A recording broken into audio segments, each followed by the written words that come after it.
So, hi everyone, welcome back to my channel. It's Baba Kizo again. It's day 5 of the 10 days of cybersecurity challenge that I've been doing. So, today it's Reconnaissance Technique Day. So, I'm going to read through all of this really quickly, just as I did in the last video for the day 4. And afterwards, I'll show an example. So if you get confused in the middle of it or anything, I'm sorry, just send me a message or leave a comment or something. We could talk about it and learn more if you're really interested in it. So it's day 5 today. Welcome to day 5 of our 10-day cybersecurity challenge. Today we will explore reconnaissance techniques, a crucial step in ethical hacking. We will cover passive and active reconnaissance and demonstrate how to use Nmap for information gathering. Nmap is the tool we are going to be using today. So, introduction to reconnaissance. Reconnaissance or recon, you can call it recon or just say reconnaissance, is the process of gathering information about a target. It's the first step in hacking where you collect as much information or as much data as possible to identify potential vulnerabilities.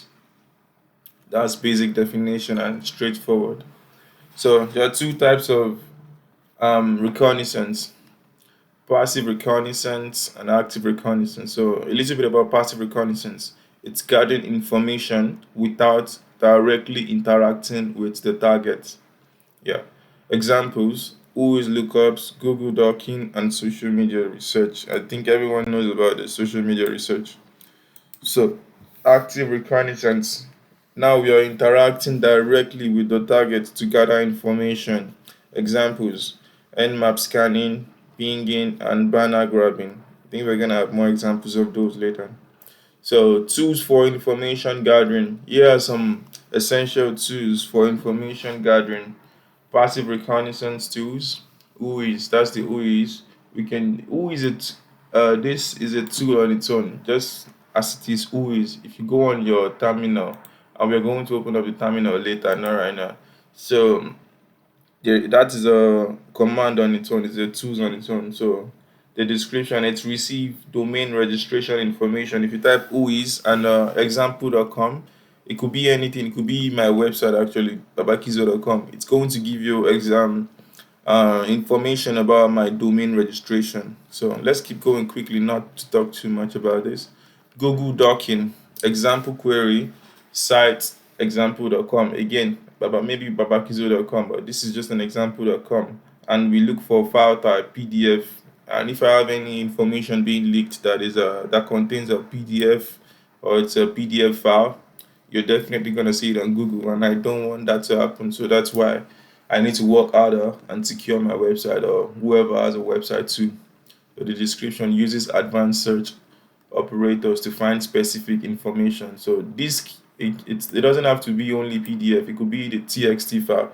Some of us save our passwords on our phone or anywhere it is, then just use the TXT file. Or there's different types of files. So we could search for it in particular, and we don't want that. And next, the active reconnaissance tools, Nmap. Yeah, Nmap is the one we're going to be using in a little bit. The command is nmap ss example.com. This ss is just gonna make it really stealthy, and it's not impossible to detect you scanning them, but it's gonna make less noise. That's it. Scans for open ports and services. On for example, again, my website.com. If I have an open port or anything running that I need to secure, you can find it out by just running this scan. That's it. And ping just to see if a host is alive or reachable. This is where you just type ping example.com, blah blah blah. We're going to show all that right now, but just a few minutes. And banner grabbing, you could use telnet example.com 80. That's the port.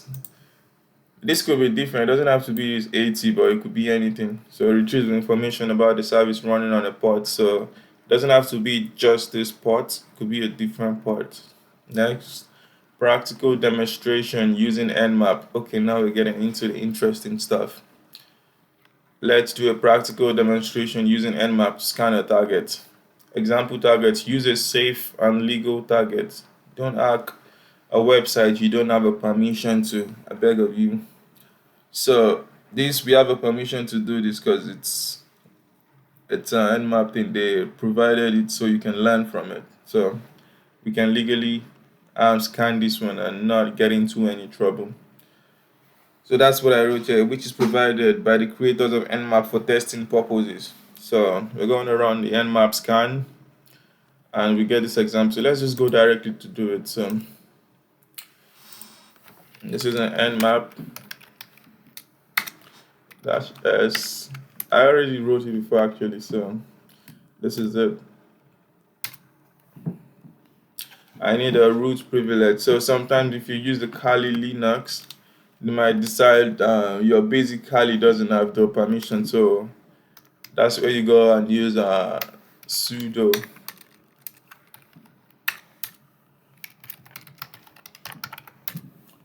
Now we're going to scan it and it should give us this similar result to this. And yeah, I already copied and pasted it because I did it before, right? So this shows you what is open on this target. This is a SSH, most likely insecure because yeah, this is the most common targets you're going to want to attack because it's the HTTP. That's the web application. Web application are where 90% of the vulnerabilities are, and I can say that confidently because most of the web applications are insecure if it's just HTTP. But look at this, the difference between HTTP and HTTPS is this is the secure one. That doesn't mean this is more secure. It is secure, but doesn't mean it's bulletproof from attackers or anything like that. But you get the memo. So these are the open ports, and you just saw what we just did real quick. I used the sudo there because I didn't have enough permission to do this. So use sudo and input your password, but you could just use root as well. Su I input my password. And if that doesn't work, I'm gonna have to just do sudo su and blah. Here we are.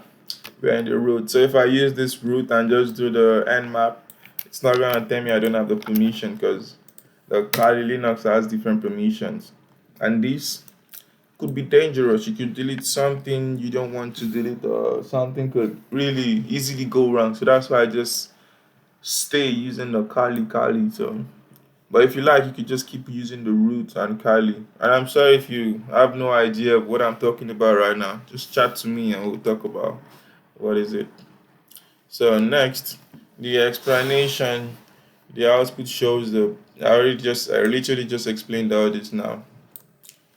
These ports could have any other thing. Doesn't have to be all this stuff, but most likely the port 443 would have the exact same HTTPS because that's the basic port for HTTPS. And HTTP usually is on port 80, except someone else decides to change where the ports are. Okay. And as you can see, Nmap has identified several open ports on our targets. This information can help us understand the services running on the targets and potentially find vulnerabilities. 90% of the time, this is what I would check first. If I'm trying to hack a target and I see this is open, I'll just browse to their site and see what's up with it and find out more functionalities about it. But let's go back a little bit and we talked about ping and WHOIS. We didn't do that yet. So we can ping any targets we want, and this is still fucking running. So let's just ping google.com. Say that means google.com, the site is available. So let's do my own site too.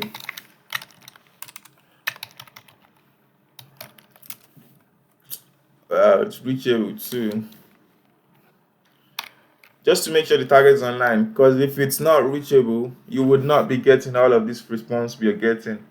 And you can find out a tiny bit more about my babakizo.com by all this IP address. And if you do a little bit more digging, well, you're gonna find out more that you're not supposed to. So what else do we want to WHOIS? We look at WHOIS. let's use google.com. That's how you find out about the domain information, domain registration. There's a lot about Google domain registration here. Yeah, there's a lot gibberish than what you need. This is actually what you need, not all those talking and talking and talking and shit. So this is what you need if you want to start gathering information about your targets. Yeah, that, and yeah, that's the part you need, and the rest of it is just talking, talking, talking, and ranting and ranting and ranting. So keep that away, and I think that's it for today. And if I run through this really so quickly for you, I'm sorry. Just chat to me and let's see what you would like to learn and learn together as well. So, conclusion: we have covered the basics of reconnaissance techniques and demonstrated how to use Nmap for active reconnaissance. Practice these techniques to gather valuable information about your targets. Tomorrow, we will dive into scanning and enumeration.